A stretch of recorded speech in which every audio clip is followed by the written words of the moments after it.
News channel కు స్వాగతం.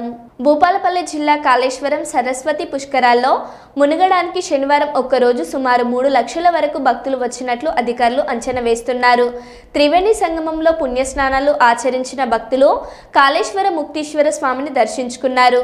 దైవ దర్శనానికి సుమారు 3 గంటల వరకు సమయం పట్టినట్లు భక్తులు తెలుపుతున్నారు. స్నానాన్ని ఆచరిస్తున్నారు. ఆనరబుల్ సీఎం గారు, ఆనరబుల్ మినిస్టర్స్, ఇంకా పెద్దలు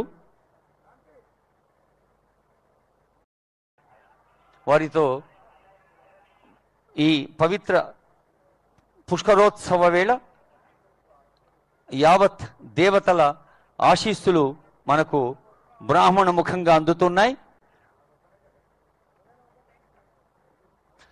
కాళేశ్వరం దేవస్థాన ప్రధాన అర్చకులు, అర్చక స్వాములు, వేద పండితులు ఎందరో పాల్గొంటూ ఉన్నారు.